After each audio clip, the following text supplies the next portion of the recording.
So, when watching all of the trailers for Assassin's Creed Shadows, I noticed something I thought was genuinely incredible. But out of fear of the game's narrative completely sidestepping it, I chose not to bring it up. I'm talking about this voice line from Naue. I've shed all the blood I need. Time to go. Neat, right? Kind of a throwaway line, but it could say a lot about Naue's character. I was hoping they would elaborate further on this in the final game, but I was not too optimistic, to be honest. I definitely didn't expect him to go in on it hard enough to make me go back to the other modern titles to ask, when did we last care this much about life in Assassin's Creed? To explain what I mean, I want to compare certain events in Shadows with other modern AC games, specifically Origins and Odyssey, and focus on two different aspects. Sparing, or the relationship between the player characters and the targets, and their connection to the world the story takes place in.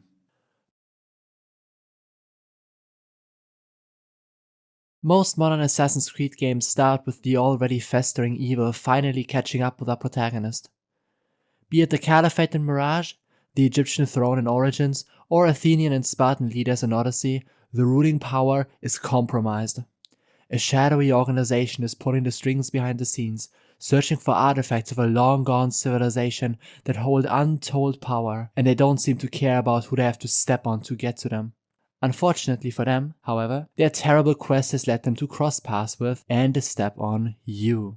Statistically speaking, that means at least one of your loved ones is dead, and now you're out for revenge. Throughout your crusade against this organization, you realize that you are but one of the many victims of their dark ambitions, and by ridding the world of them one at a time, you accomplish both your personal journey and save the nation. It's important to note here that rarely does the former stand in the way of the latter. In Assassin's Creed Origins, for example, Bayek and Aya hunt down the murderers of their own son, who belong to the Order of the Ancients, a nefarious group of powerful people in control of various places in Egypt. Assassinating them both frees the region of their oppression and furthers our protagonist's own goals. So, keeping all of this in mind, do you think they would spare one of them? No, right? And Bayek and Aya never do. The narrative would never offer them an opportunity to. Assassin's Creed Origins' story centers around grief and how to move on from tragedy or succumb to it, how to prevent further loss or drag others down with you. Throughout the game's story, you both save a child and fail to. You kill a father and force his family to go through your pain and end the pain of someone who's going through yours already. Khalizad, the hyena, abducts people in Giza to sacrifice them in a doomed attempt to revive her own dead child. Her story is your own, but she's not the protagonist. She does not have a justified crusade against an evil organization. Only pain and an opportunity for relief, no matter the cost. In her attempt to get back what is lost, she causes nothing but more loss. Her pain is yours. Her dreams of the past are yours.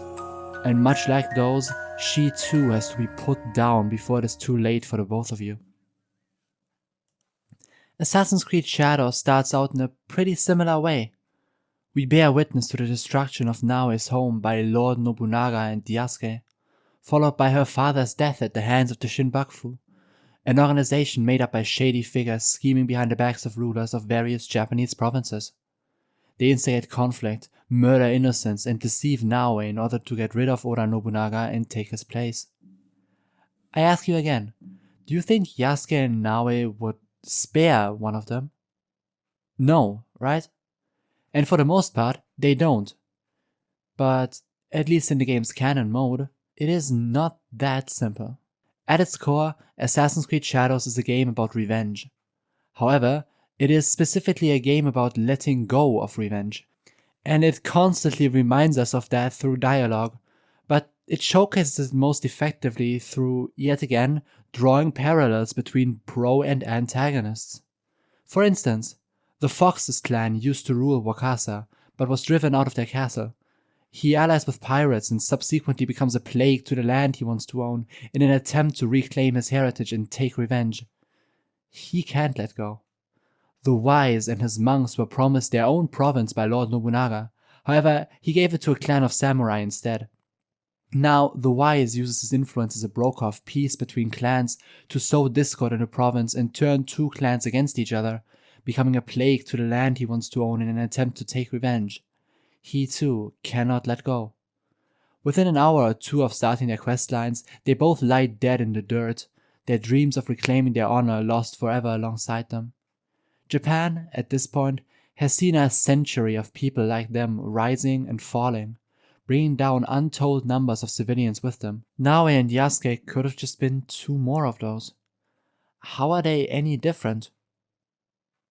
In Assassin's Creed Shadows canon mode, two members of the Shinbaku are spared, those being Lady Uichi and the former shogun, who's the head of the whole operation. However, before we talk about them, let's examine the act of sparing in a different AC game.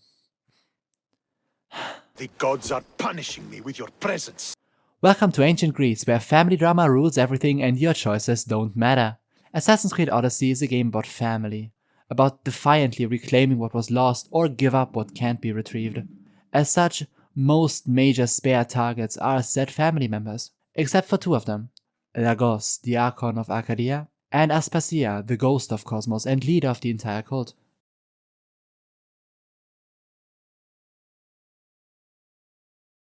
In Odyssey, ours isn't the only family threatened by the cult. They hold Lagos' family hostage to force his hand and keep him from leaving, since doing so would obviously compromise the organization. To deal with him, the player is given two options: kill him, as is the wish of our mother Marini, or save his life and get him to leave the cult, proposed by Brasidas, a friend and agent of Sparta. Letting him live grants us enough information to successfully expose one of Sparta's two kings as a cult member, and allows us to kill him after he is ousted. If Lagos dies, we are banned from Sparta instead, not because we killed him, but due to a lack of evidence when confronting the kings. During the ordeal, the traitor king reveals himself to us anyway though, so we just sneak back in, get rid of him, and are basically pardoned. Lagos' life doesn't matter much to us. We don't know him, and we are not predisposed to forgiving anyone who isn't part of our family. In fact, part of our family is here trying to convince us to kill him. The only reason we have not to is a simple mirror of our own motivation. We can empathize with him, but we aren't made to question what this decision would say about us as a person. In the province of Omi, Yasuke and Naoe confront a member of the Shinbaku known as the Wheel, who is revealed to be Lady Uichi, sister to Lord Nobunaga. As such, she knew Yasuke personally and tried to lead him to her. Much like Lagos, she wishes to leave the organization she pledged allegiance to, something she only did because she fell into debt trying to help the people of Omi. Still, it is a huge betrayal considering the Shinbaku orchestrated the death of her brother. Why leave her alive? Well, because she's trying to escape, and in a way, so are Yasuke and Naoe. They are trying to walk away as long as they still can, for revenge is a hollow victory when you can't get back what was lost. There's more to it, but I'll get back to that later. At the end of Assassin's Creed Odyssey, you get to play Kiss, Marry, Kill with a cult leader, and if you don't kill her, she goes ahead and forms a new order and kickstarts the entire franchise. I was going to compare her to the Shogun since they are both the heads of their respective bands of charlatans, but they don't have too much in common. By the time Cassandra finds out who the ghost is, everyone she cared about is either safe like Marini or dead like Deimos. But either way, she has no reason to forgive Aspasia, and there is no moral judgment made on whether or not she should. It does nothing to Cassandra regardless. Be it literal or metaphorical, what's one more head? Vengeance doesn't stand in the way of saving the world here. Confronting the Shogun in Shadows has a lot more pathos to it. He has nothing left but his life. The box now has been chasing since the start of the game, and no ways of defending either. The easiest kill of all time. Or so he would be if this was any other AC game. The Shogun resorts to bargaining. The box sends some vital information in exchange for his life. A simple setup, and yet it does the one thing I've been looking for this entire time. Vengeance has never stood in the way of saving the world before. We usually get the kill and accomplish our personal goals at the same time. Now, Yasuke and Naoe are forced to choose one or the other. Except they already have. Assassin's Creed Shadows is a game about revenge, and the most obvious target for it, if that's all that Yasuke and Naoe cared about, would be each other. After all, Naoe was instrumental in bringing down Lord Nobunaga, and Yasuke devastated Iga alongside him. Yasuke has to make his choice first. Does he kill the assassin sent to kill his master? Or does he follow the lead to uncover more about his past that her blade presents? Him choosing to leave her alive means there is something more to him than just being Lord Nobunaga's lapdog, and that his purpose goes beyond working for or even avenging him. Nobunaga's death leaves Naoe unfulfilled and on the run. She's been deceived by her father's murderers, who are now trying to get to her before she can get to the rest of them first. The person who actually catches up with her, though, is Yasuke. The following exchange between him, Naoe, and Junjiro, a child who helped nurse Naoe back to health after the Shinbaku left her for dead, is nothing short of amazing. Yasuke, in an act of humility and genuine regret for his actions, confesses everything he's done in Iga and essentially lays down his life in front of Naoe. He also reveals that he was told to seek her out for more answers by the Igan leader he killed, which is why he spared her life earlier. This is not enough to convince Naoe to leave him alive, much less fight with him against the Shinbaku. Her perspective changes, however, when Junjiro reveals that she has caused the same pain she feels, that she too has taken what she lost. Her first target was his father, but with some guidance, he learned to forgive her, or at least to let go of his desire for revenge over time. This revelation obviously changes how we see Naoe too. Now, both her and Yasuke have been witness to the consequences of their actions, so they can bury what needs burying and move forward together, not just to mindlessly add skulls to a pile, but to save the nation from yet another warmonger who will do nothing except keep the century-old cycle of death going.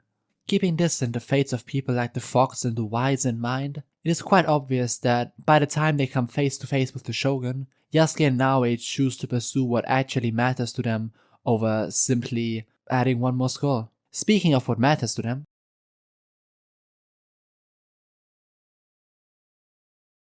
the setting of Origins sees Egypt at a breaking point. Civil war for the throne and the struggle between Egyptian and Greek citizens cause unrest the Order of Ancients is more than happy to fuel.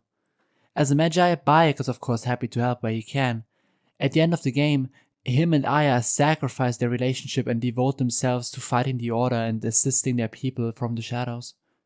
Their fight is unending and they know it. Their hope is to form a long-lasting opposing force to the Order. Their land is under Roman occupation. Their past is gone.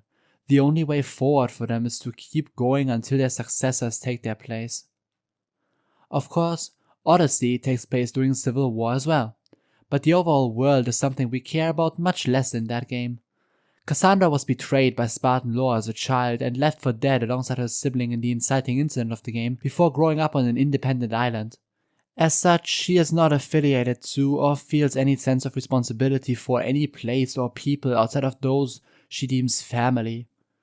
Technically, making sure Atlantis is gatekept from the world counts as taking on responsibility for it, but that commitment is towards the world at large. The game's general setting, the Peloponnesian War, still means the Greek world goes to shit, all major powers are severely weakened and thousands of Greeks are dead. By the time Shadow's story begins, Japan had seen a century of warfare fueled by power-hungry warlords and those who were consumed by their desires of revenge. Yasuke and Naoe's lesson is one the entire nation has to learn. Not only is it two people's only chance at peace in their lives, but the way to heal the whole realm. Province for province, they ally with people regardless of their previous affiliations, which really stings for Naoe in particular, and bring down Shinbaku, pirate and bandit gangs, foreign slavers, and more. They're trying to set an example for all of Japan, which is also part of the reason why they spare Lady Yuichi. The century of warfare has done nothing but weaken them, and this is the only way forward. It feels like Yasuke and Naoe genuinely care about Japan and its people when they are forced to choose between the selfish act of vengeance and being an example of change, and decide on the latter together. There's another thing I remember from the trailers that I didn't bring up last time, and I think it's why Shadows went into this direction in the first place. Humanizing their protagonists. The developers explicitly mentioned that they want Yasuke and Naoe to feel more like real people, and in my opinion, they did in fact succeed in that. They genuinely examine the consequences of their actions beyond themselves. They are challenged in their commitments and stay their blaze not just from the flesh of the innocent, but from that of the guilty as well, for there is more to taking a life than just whether someone quote-unquote deserves to die or not. It is an action that can't be undone, and one with heavy consequences for those who do it and everyone else who's left behind. I think Assassin's Creed Shadows understands that more than most AC games, because it makes its protagonist choose not to kill, where I believe the other games in the series wouldn't. Having your main character go on a justified revenge killing spree is a classic video game story structure that the AC franchise is built on as well, and while Shadows doesn't deviate from it too much, the way it does enriches its main characters in a way I hope they continue to build upon in DLC and with future protagonists.